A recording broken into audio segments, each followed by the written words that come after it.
Presidential hopeful Hillary Clinton is waging an all-out war on guns and gun owners. She has called the NRA her #1 enemy, compared the organization to communists and Iranians, and promises to make gun control a central part of her bid for the White House, including using Australian-style gun control as the model to adopt here in the U.S. The Australian government, as part of trying to clamp down on the availability of automatic weapons, offered a good price for buying hundreds of thousands of guns. They believed, and I think the evidence supports them, that by offering to buy back those guns, they were able to, curtail the supply and to set a different standard for gun purchases in the future. So I think that's worth considering.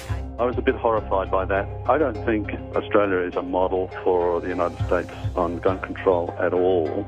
Senator David Leyonhjelm, the strongest voice for gun owners in Australia's parliament and a target shooter himself, told me Australia's mandatory confiscation has not kept guns out of the hands of criminals, and it won't work in America either. It made no difference to firearms violence, to gun violence, violence overall. In fact, we had a blip up in general violence after the gun bans. A massive so-called buyback. It was a confiscation with compensation program. Semi-automatic rifles and shotguns and pump-action shotguns were essentially prohibited. It also removed the right to own a gun in any state in Australia for self-defence. We're a nation of victims. You cannot own a gun for self-defence.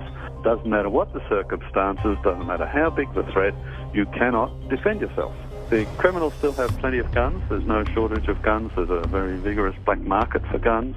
So it's really not made the slightest bit of difference. If you want a gun, you can get one. Look at what Australia did. It's a defenceless country these days. I'm absolutely in awe of the success of the NRA at holding back the tide, and it never gives an inch. We love the NRA here in Australia amongst us gunners, and in fact we rely on you guys to also help us hold the line in Australia.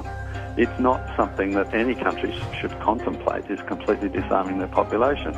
Gun owners in Australia told me back in 1998 when I was there that the unforgettable images of their guns confiscated by the government should be a wake-up call to all of us to never surrender our rights, because once they're gone, you'll never get them back.